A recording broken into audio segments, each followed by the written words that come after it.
Hi, everyone. We're just going to give it a couple more seconds, but I thought I'd start off.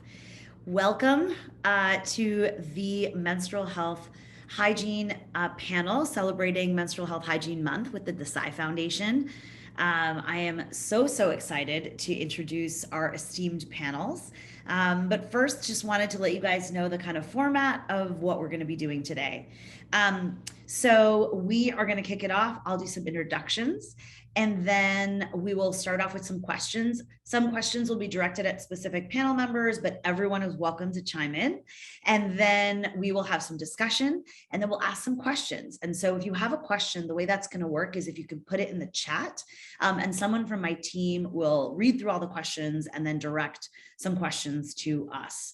And just so everyone knows, this is being recorded so that we can use snippets and make sure that we're listening carefully and share it with those that weren't able to join at this time, especially our team members in India, given the time difference.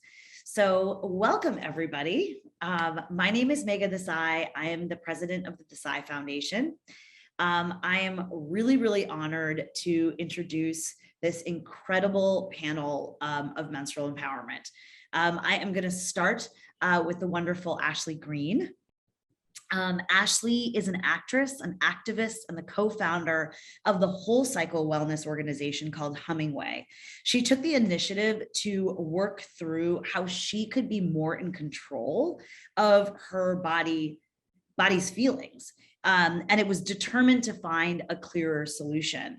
And so we're just really thrilled to have someone that really looked inward and realized that this was an issue. And it really brings a different perspective to this conversation. Her passion and motivation to find a solution to menstrual well-being is allowing Hummingway to fly. So we're so excited to have you here. Next is Olivia Khoury. Olivia is Ashley's co-founder, also at the Hummingway Whole Cycle Wellness Organization. After being diagnosed with PMDD, she saw the opportunity to share products and original thoughts on periods and hormones to a broader platform. And she and Ashley work hard to create a judgment-free, accessible space to provide their audience with a collection of care products while also empowering them in their health and putting their health in their own hands. So we're really happy to have you, Olivia. Nice to see you. Rachel, just on a personal note, I have been really just a huge admirer of Rachel my whole life. And so it is really a thrill and an honor to be speaking with you today, Rachel. She is, of course, a successful fashion designer and an inspiring activist. In 2018, she was named a UN Women Champion for Innovation and continues to work at the UN today, advocating for gender equality. She is a coveted speaker on entrepreneurship and philanthropy, and she also shares her stories at conventions ranging from the White House to Fortune's Most Powerful Women. Welcome, Rachel. We're so happy to have you here. Jennifer Weiss-Wolf, dear friend of the Desai Foundation and a friend to us all. She is undoubtedly the leading voice for menstrual equity here in America. She is the author of Periods Gone Public. Show us that book, Jennifer. Taking a Stand for Menstrual Equity. One of the first books to explore menstruation in a current cultural and political landscape. She is a Brennan Center Inaugural Women for Democracy Fellow and is the founder of Period Equity. Thank you so much, Rachel, for being here. And I'm going to introduce Representative Meng, who'll be joining us in just a couple of minutes.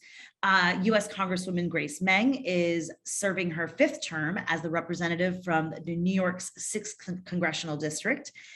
Throughout her time in D.C., she has introduced 3 consumer protection bills, as well as numerous pieces of legislation in the House of Representatives that seek to advance the fight for menstrual equity. So we're really happy to have everyone here.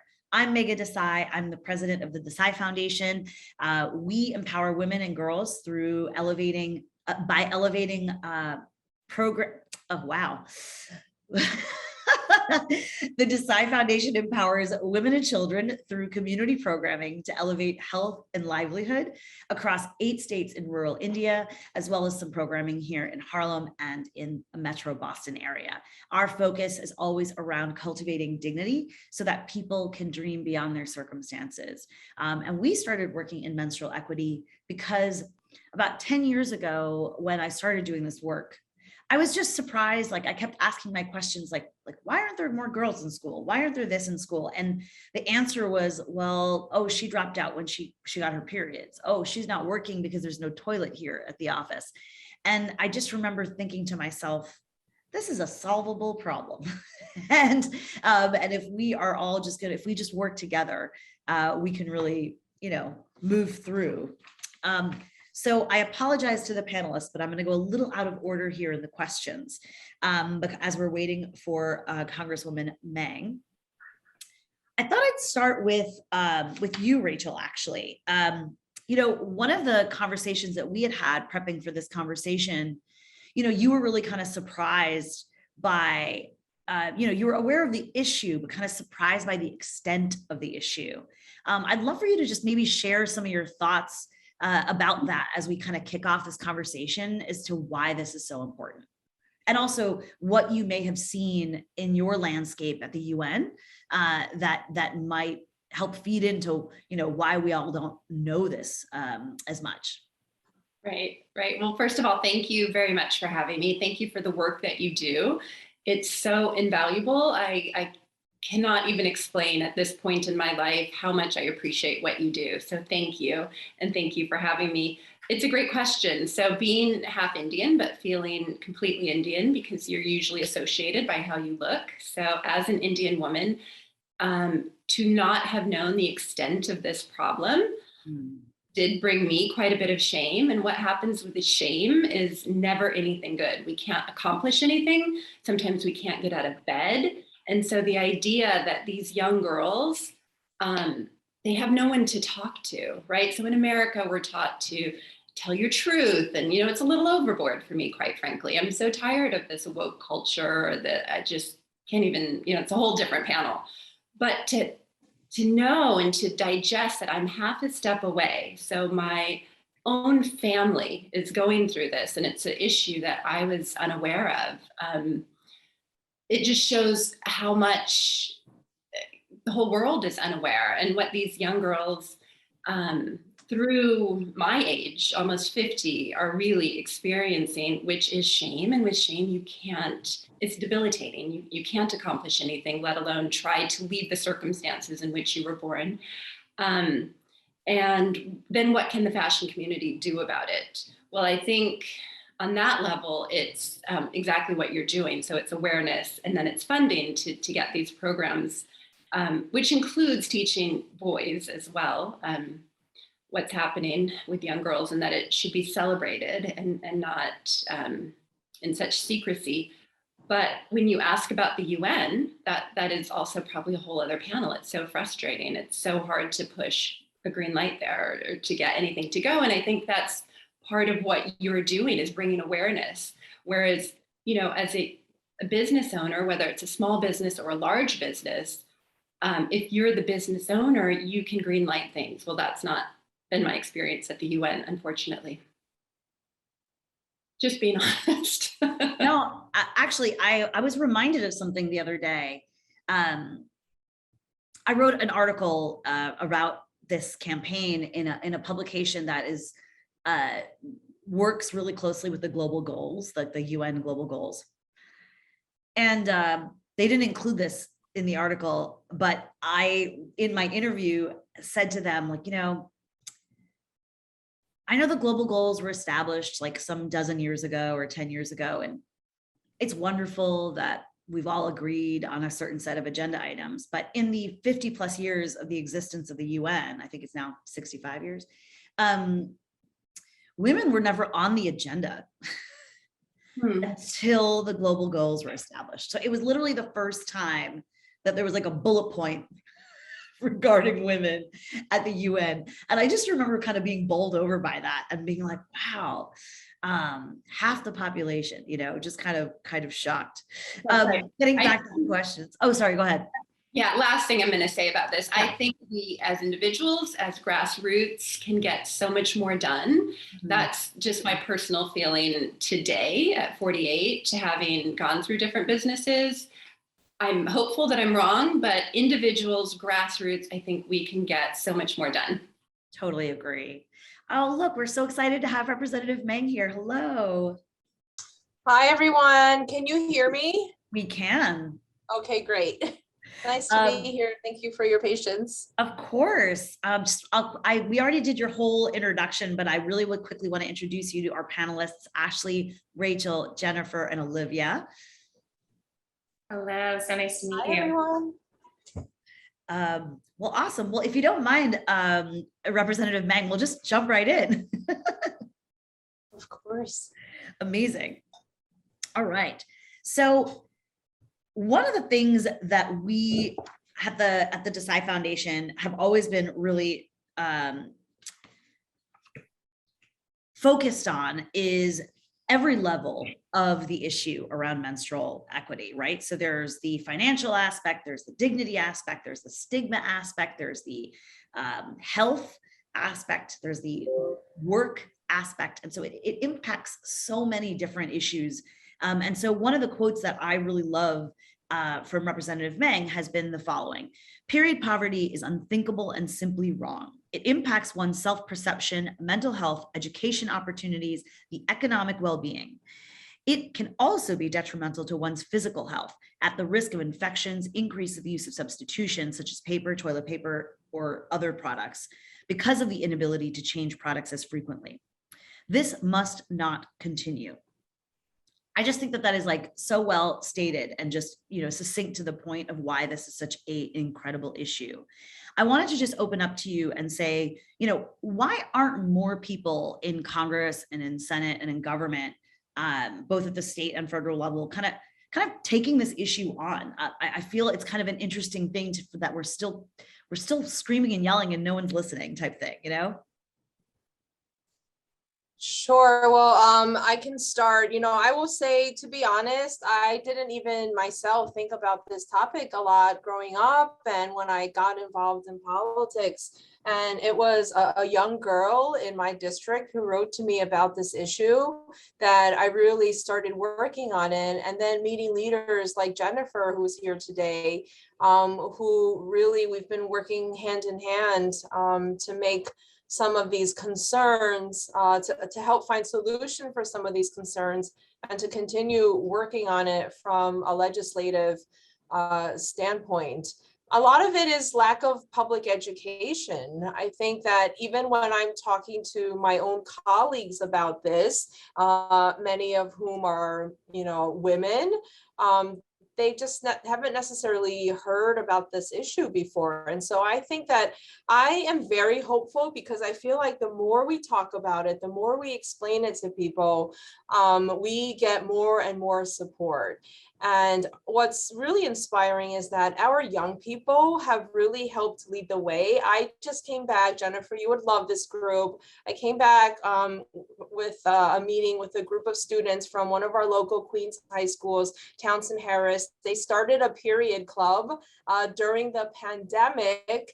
And they've been packing supplies and donating supplies and just getting the issue out more even within their own school community. And so that's something that, I'm really hopeful about this. I love that. Thank you so much for sharing that with us. Jennifer, I would love to ask you a little bit about I think what's on everyone's mind right now. Menstrual rights are directly connected to reproductive rights. And I was wondering if you've given that any thought, and especially from a policy perspective, in terms of how we can make sure that intersection doesn't hurt us. Thank you so much for asking that. And hi, everybody. It is so good to be here. And it's especially good to see you, Congresswoman Meng. I always love sharing the screen with you and can't wait to be in person again too. But it's great to be here with all of you. And, it's interesting when I think about the policy perspective or agenda that I've always had when I've worked on this. It's what I've loved about this work is that there was the micro level that this is a real need for people, and destigmatizing menstruation and ensuring people have education, information, and products, matter to people in the here and now. But there was also this sort of like macro vision for it about thinking about what else we've left out in our lawmaking when we don't think about real people's lives and we don't have people at the decision-making table whose lives and experiences are reflected in the ways they consider their work. It's been over the years in advancing sort of state, especially at the state level, where this work has been much more bipartisan than many things, and which has been a little surprising to me, actually, that it became so bipartisan, and that there were as many, red state leaders as blue state leaders who wanted to get involved in eliminating sales tax on menstrual products or making menstrual products available in schools. That it offered an opportunity to bridge the partisan divide a little bit and have an opportunity to consider stories and experiences that others might not have considered. So I had one experience, and I'm going to get to the reproductive rights answer, but where I had worked directly with a Republican, my own politics, I guess, aren't a big secret, but where I'd worked with a Republican lawmaker in Illinois who said working on the tampon tax issue there and working on menstrual products in schools helped him and other members of his party have sort of broader consideration of women's economic and other rights. And they went on to make changes to their state's equal pay law. They actually went on, this was Illinois, they went on to become the 37th state to ratify the Equal Rights Amendment before Virginia did so as the needed 38th. And he attributed that somewhat directly to working on menstruation. And so that's part of that macro story, but what it can mean to kind of be able to break down some boundaries by talking about something as otherwise marginalized or stigmatized as menstruation. Now, that was a couple years ago. And in the here and now, I think what's happening, especially in our state legislatures, is a much, much more difficult battle to be had, and thinking that there'll be, hand-holding episodes over menstruation on key issues like abortion and trans health and guns and everything. That is just the way it's playing out right now. I'm not naive enough to think that is a possibility, but I've actually started thinking much more critically about menstruation and menstruation as a bridge builder or path blazer, and how that has to be part of the way we think about educating ourselves and calling out lawmakers who are not speaking truth and are either feigning ignorance or spreading lies, in the name of pursuing a very unjust agenda. And so menstruation is a really good example. And I'll use a very specific example in the state of Texas, where I know all eyes are on right now. When Texas law SB 8, which basically made abortion inaccessible in the state since last September, went into effect, Governor Abbott stood at a press conference and said, "Don't worry, this law is not extreme. People still have 6 weeks to get an abortion." Well, that is just not true. And if you know anything about menstruation and the way our bodies work, you would know that when you first realize you're pregnant, the very first day that a regular person could realize it on taking a pregnancy test is the day of their missed period, and that person is 4 weeks pregnant. So that means that there are 2 weeks at best for somebody who has a perfect 28-day cycle to get an abortion. And that struck me as that was a big light bulb moment for me, that menstrual advocacy has to be about much more than our agenda has. So we have much further to go, and we absolutely need to be linking menstruation and knowledge about menstruation and how we think and talk and perceive menstruation. It's a matter of life and death now for people in the United States who can be prosecuted for pregnancy outcomes and abortion. Menstruation is absolutely interconnected. So I will stop there because I know I've gone on for a long time. But as I flagged in the pre-session, I'm excited to do this with you, especially Representative Meng. I've come up with a new policy idea, an agenda item that I think can help bridge that divide, and I'm really eager to share it with folks here. but I will cede the floor till my next question.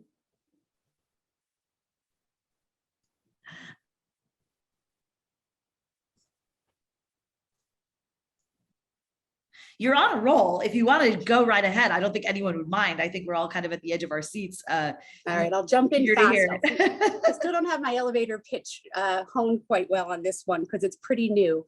But I've been thinking a lot about this idea of menstrual literacy and how we can ensure that everybody understands when we're talking about early pregnancy what we're talking about. Again, that line from Governor Abbott just did me in. It took the regular mainstream media several days to rebut that line. They didn't know it was wrong either. I wrote a piece that went up right away, and one other news outlet did too, both feminist outlets, and then the regular mainstream media followed about 3 days later. And if you Google it, you can see that. He said it on a Tuesday and the media started reporting it on a Thursday.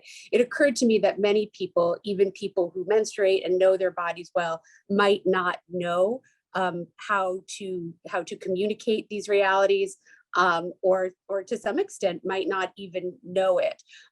And given the very dismal state of sex education in this country, and that 21 states aren't even required to teach it, let alone teach medically accurate sex education, I've been thinking about a way to put this in the private sector's hands. And it occurred to me that menstrual product companies themselves have a great big captive audience of people who use their products every month.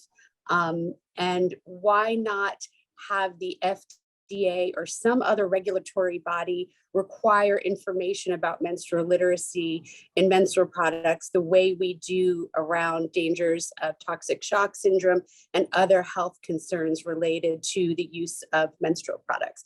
And then taking that a step further, enabling private companies writ large, even if they're not required to share menstrual information, but especially since many are stepping out on ways to support their employees through abortion, that providing menstrual education is almost the least they can do. So that's the idea. We need to actually be much more radical and much more creative about the ways we're ensuring people can protect their own bodies, not just for their own personal health and their own personal safety and well-being, which is paramount, but so that they can be good civic engagers too. And when people like Governor Abbott say things that are either ignorant or lies, that everybody, the media and us personally as voters, can call them right out. Wow, thank you so much. Representative Meng, unless you have anything to react to that, I was gonna move on, but if you had anything to say, I'd love to open the floor to you as well. Well, I'm sure I'll be hearing from Jennifer as we work on that. Thank you, Jennifer, for always your proactive leadership. I'm excited to learn more. But I will say, aside from the substance, one thing that Jennifer was talking about also reminds me about how this issue of menstrual equity has brought in more people into the fold of civic participation. I've met so many young people or people who have never been involved in any politics or social civic community issue, but they really were able to get involved through an issue like this. And then, create ways to impact their own community, wherever that may be, their school, their neighborhood, their local church, and helping more people get access to these supplies. And I think that in the same vein, this is also the new community army that we need to help us with battling issues such as fighting for gun safety legislation, reproductive health care, climate change, you name it. We are literally on this, with this issue, expanding the number of future leaders or current leaders. Love that. I love that. That's excellent. Thank you so much. I would love to open it up to Ashley and Olivia, because I think the concept of menstrual literacy is really directly connected to what you guys are building. In India, the concept of menstrual literacy is so basic. It's like it's in such the basic stages where 71% of girls don't even know what their period is before they get it. I remember reading that statistic for the first time and not believing it, and literally saying like, oh, there's no way that this is right. And so then I took a poll of everyone that I know that was raised in India, and the data was almost exactly on the nose. It was like, in my friend group, it was like 75% didn't know what their period, including my mother. And so it was just, you know, you just start bleeding and there's trauma in that. And a lot of people don't understand that when you aren't managing your period in hygienic ways or paying attention to it, like Jennifer was just talking about in terms of your cycle, what that can indicate, not just for pregnancy, but a whole lot of other things. And so I'd love to hear what you guys are doing and how you, Ashley and Olivia with Hummingway, are tackling this issue. Yeah, definitely. I think hearing things like that is why Hummingway was so excited to team up with Desai Foundation, because I think we started out going, obviously there is a big disconnect here. There are so many people, we were mainly focused on people in the US, Canada, that don't understand their bodies and don't understand how to balance their menstrual cycle and are having long-term effects, because most of us have kind of covered up our symptoms for a very long time with things such as birth control without actually knowing the effects of those things. And for me personally, it wasn't until I had that experience that I was like, oh, I know absolutely nothing about my body. And it doesn't seem like there's anyone who can tell me how to fix it. There's only this kind of Band-Aid solution. And it really kind of got me and Olivia thinking, and this is where the genesis of Hummingway came from, was that, you know, we should have been taught these things back in grade school. If you want to go back, like what you touched on about our sex ed education, it's horrendous. And there's just things that we should understand about our bodies. And so that's why we created our educational platform, because I think up until there is a big issue, people were not taught to understand this. And we were taught to feel shame about it. And we were taught that this is something that you should try and keep, you know, under the radar as much as possible. And we really want to blow that open and say, no, we should be positioning this, saying from a very young age, saying, this is something that can give you insight on your own well-being, and you look at it as a good vital sign. This is something that allows you to create life. This is something that you can work with versus looking at it as something you should be ashamed of. So we work every day. We create kind of science-backed information that is bite-sized for people to be able to start gaining understanding without being overwhelmed by the amount of information that is out there that they have have not had access to or have not known is out there. And it's always a work in progress. I'm, you know, in it every day, and there's still so much that I'm learning, especially, I mean, the statistics that you shared, why we're so excited to partner up is because there's a lot that we can do here, but we have so much privilege here. And it's more frustrating, I feel, here, but in places like India, it's dangerous. And the fact that it is interfering with people's health, and the fact that it is interfering with people's the way that they progress and live their life and their abilities to learn and work is absurd. I've said this before, but the fact that something that has the ability to give life inhibits someone's life or their progress, it's ridiculous. And so we're really excited to kind of lend a hand in any way that we can to kind of mitigate that. It was a very long-winded answer, but And then It was perfect. Go ahead, Olivia. I was just going to add, talking about the lack of education, but there's also a lack of research around the assigned female body, which has resulted in this deficit of menstrual and body literacy. And in order to close the gender data gap, it's like these panels and us demanding more data production on the female assigned body. Because as we all said, my sex education was through the lens of, you know, a talking tampon and contraception. I wasn't told about the phases of my menstrual cycle and how I can change my lifestyle during each phase to rebalance my body and understand what's actually happening versus covering it up with just a pill to take. And it's also period pain, because that's definitely like what we talk a lot about at Hummingway. It's not normal. PMS, these mood shifts are not normal. And so it is up to us at this point to take our health into our own hands and just demand better. Yeah, I totally agree. And you are so right when it comes to, so first of all, Ashley, thank you so much. And Olivia as well.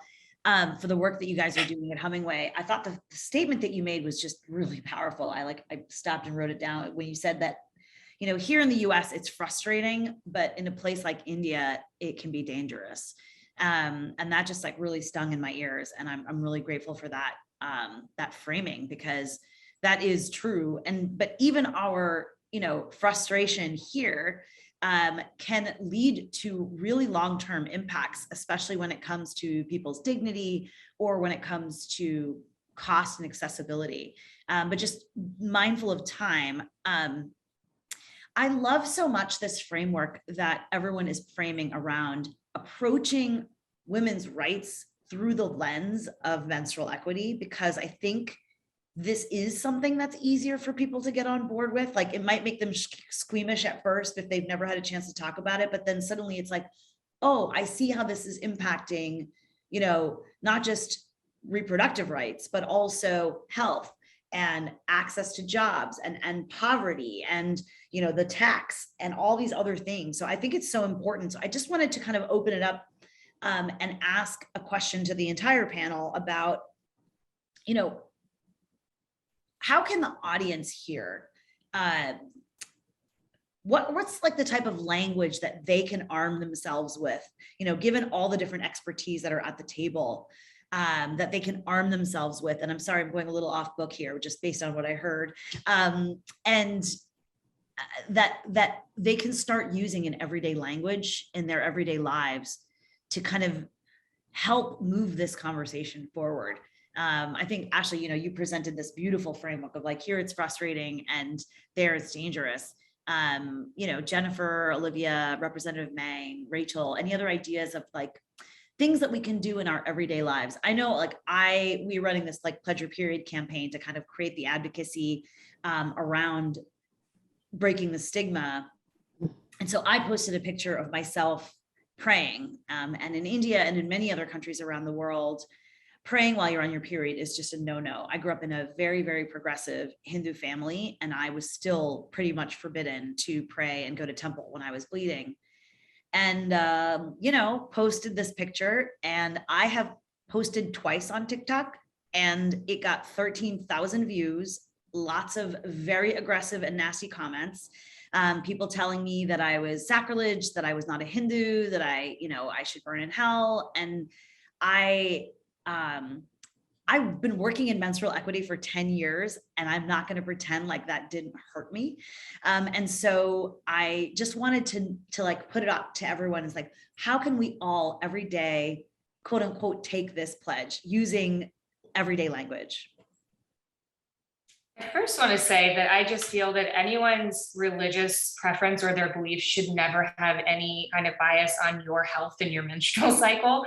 I think that is something that we're actively having, well, it's glaringly obvious that we're having to work against. But I think what you did is obviously extremely impactful and very important. And we always encourage people, you know, when they say, what do we do? Like, it is kind of still this taboo subject. And my answer is always share your story, because as soon as you do, there are so many people out there who connect with it, and then they feel comfortable sharing. And I think I know, like Olivia, whenever she shared her story about PMDD, it affected so many people. She got this influx of messaging saying, I didn't know what was wrong with me, and I can now identify the problem. And so I think being as vocal as you can be is very impactful, and any person can do it at any time.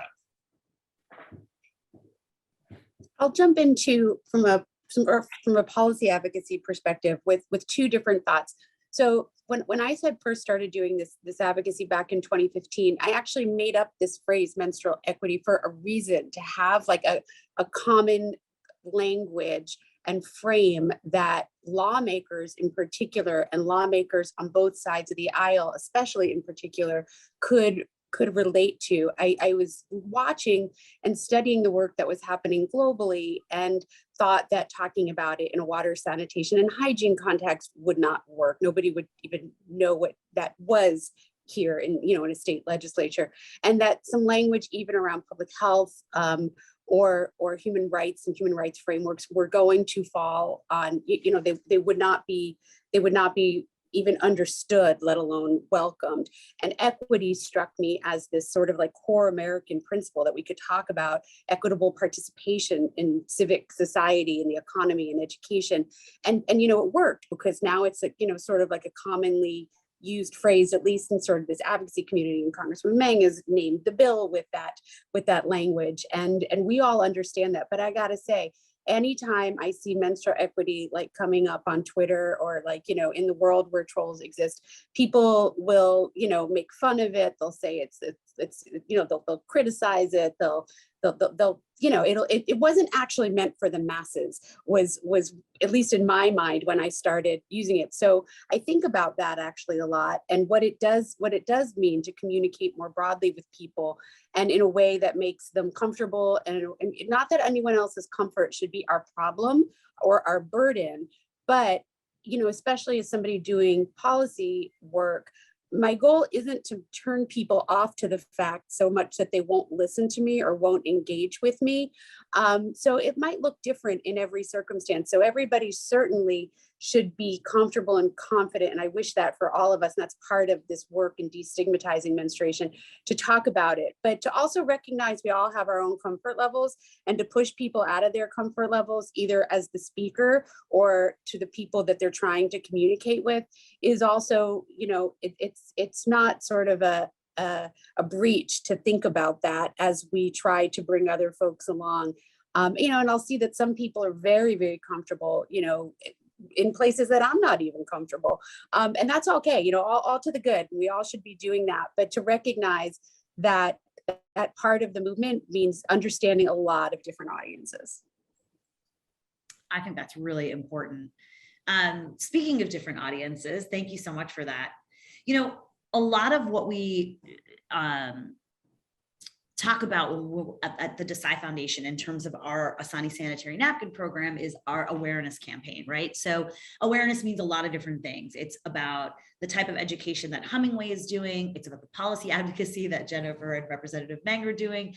It's about changing people's minds and bringing them to the issue like Rachel is doing. And so I think for us, we are really just kind of educating them on the basics. Did you know that this is what your cycle is? Did you know that this is how you should take care of your periods in a healthy and sanitary way? And Jennifer, I love that you said that you're really frustrated with menstruation being bucketed in WASH, because I can tell you, I remember being at WASH conferences and being very confused. Like, I don't belong here. Like, this is a strange combination of people. So really appreciate that. So what I wanted to talk about a little bit is the public perception around the mass public perception of periods. So we've made some progress, right? There's, you know, the Padman movie and period end of sentence and some other things made by the way, our partners at the PAD Project. Congratulations. And the you know, even like Turning Red, which is this like mainstream Disney movie that kind of basically just talks about puberty and periods. And so, and you know, like it had, you know, a Life of Beth. I think I got that wrong. Life and Beth, which is a great movie where she kind of talks about periods where it's not a big deal. It's just kind of fact of life. But then we're still getting it wrong. And I don't mean to call out this show, but I think everyone unanimously agrees with me that the latest season of Sex and the City had an entire episode around one of the daughters getting their period for the first time. And I remember watching this saying, how many, you know, bleeders are on that set and weren't able to pause and say, yeah, literally no one I know has had that experience. And so it was I was kind of like, how is it 2022 and we're still getting this so wrong? And so I wanted to talk a little bit about what you're seeing, what you hope to see, and you know, out when it comes to just kind of the general environment. Representative Meng, I know you have to leave soon, so I wanted to start with you. Well, I think we have come a long way, right? There are more experts to grassroots organizers to influencers and celebrities like yourselves who have been able to come together to work on this issue. But in the long scheme of things, we're kind of still at the beginning and at the forefront. And I realize even working on this issue, sometimes for me, it had to begin with myself. Like if I had my period and I was going to my office, which only has a few people, I still did the like tuck in my pad or tampon in my sleeve. And I'm like, I can't believe that I'm doing this. I'm in a very safe space where we literally work on this issue, right?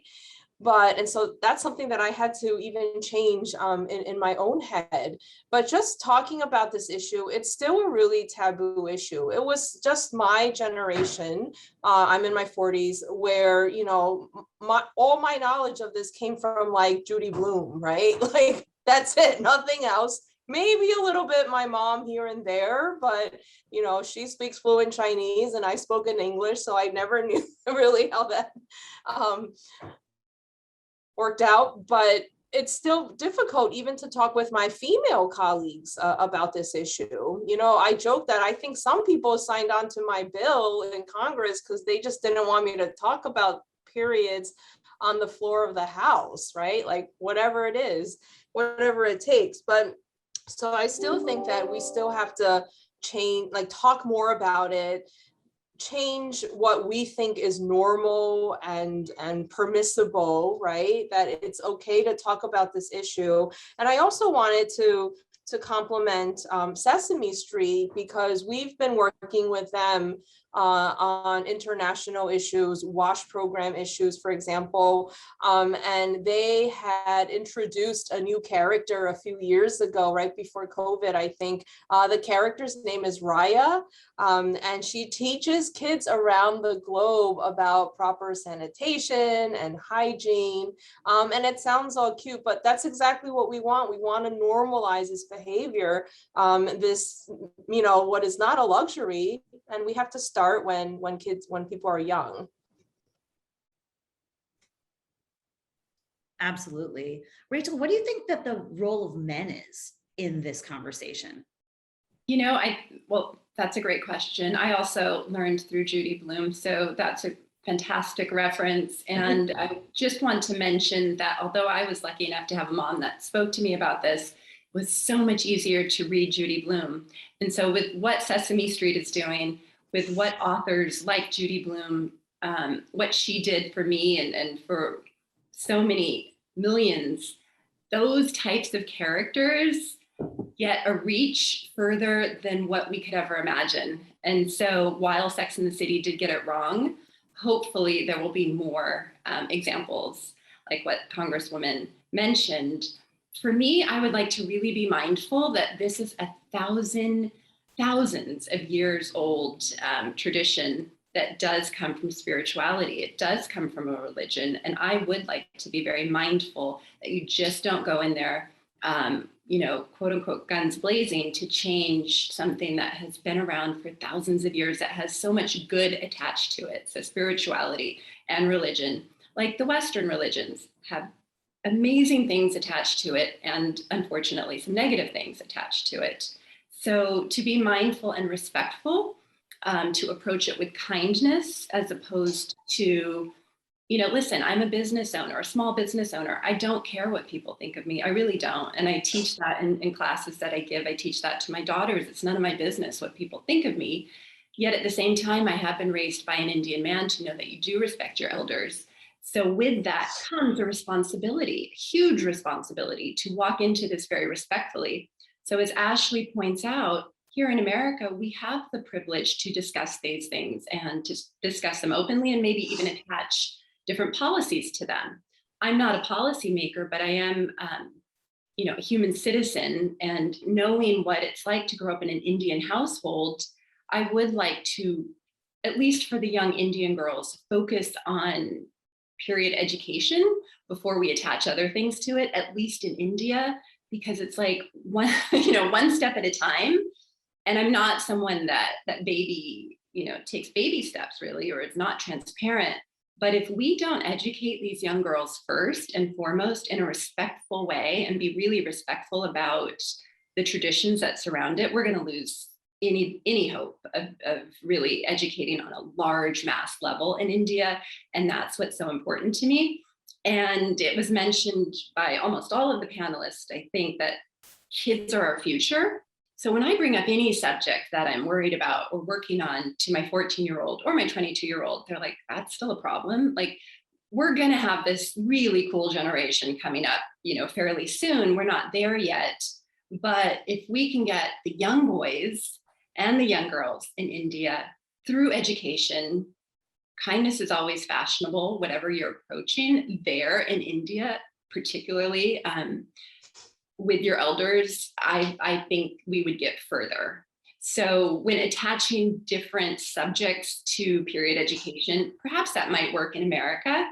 But my focus is the dangerous situation that's happening in India. Yeah. Yeah, it's interesting, actually. We had a really interesting experience at the Desai Foundation. Normally the folks, and just to be clear, we use the term women and men. We mean bleeders and non-bleeders. I would like to clarify that. So we usually have bleeders as our instructors for our menstrual hygiene awareness programs in the village. And what that looks like is somebody gathers, say, 30 to 40 women between the ages of, say, 15 to 55, brings them to a center of a very rural village, feeds them a snack, and starts to talk to them about menstruation with a big educational poster and a slideshow and some instructional materials. And there was a state we expanded to recently called Orissa that originally we just couldn't hire. We were new in town, so people hadn't built up a reputation, so we weren't able to hire as many women as we normally would have. So we actually ended up hiring a lot of men. And so we started teaching the women how to do these trainings, and the men basically said to us, excuse me, why aren't you teaching us to give these training sessions? We are capable of doing this. And I said, you know what, they're right. Like, we're wrong in making it so that just the women are educating. So I then had the fortune just recently when I went to India to sit in on a 30-year-old man giving a session to these women. First of all, I've attended probably 50 of these sessions at this point, and I have never seen a more engaged audience. He was funny. He was so passionate and compassionate. And it was interesting to hear his perspective. The way that he injected himself into the training was amazing. And so I actually gave the edict to the team across the states, like, okay, we need to hire men in every state now, actually. This is a really, really powerful. And so we're really excited. Thank you so much, Representative Meng. I know you have to jump off. I also want to be mindful of time. We have about 10 minutes left. Thank you guys so much. I wanted to ask if there were any questions from the audience. Definitely kind of chime in now. One question that I am seeing is directed at Ashley. It says, having worked on, it's interesting. It's actually kind of connected to the Judy Blume comment. As someone who is making movies and in the kind of the dialogue, do you ever have the opportunity to inject this type of education or language into the work you're doing? I think I would have, yeah. I think I didn't frame that exactly correctly, but I think you understand what I'm asking. Yeah, I think I kind of use every opportunity I have to inject what we're doing at Hummingway and what you're doing at Desai into the conversation, because it is now kind of interwoven into my life. And so it becomes a very easy conversation point. So certainly every time I am on set or doing an interview, it is brought up, and it's been a really wonderful reception. I do think, again, being here, there is some privilege and people are a lot more open to that conversation. But yeah, every chance I get without being overbearing, I try and speak about it. Because again, like, this will be a continuous thing to where we have to always be comfortable or feel comfortable speaking on this to allow other people to, because to your point, both Rachel and Mega, your point, like, we can't just expect men to like jump, like we're still educating ourselves and we're still getting this conversation going amongst people with uteruses. And so I think there is kind of like this dance that we have to do. But yeah, I try and be mindful of who I'm speaking to when I'm speaking to them. But yeah, any chance. Yeah. Someone asked about the traditions that Rachel was speaking about in terms of the 1,000-year traditions. If you don't mind, do you mind if I just like quickly answer that question, Rachel? Okay, so some of the traditions that she was referring to are basically, and they're actually not just Hindu or South Asian traditions, they're actually traditions all over the world.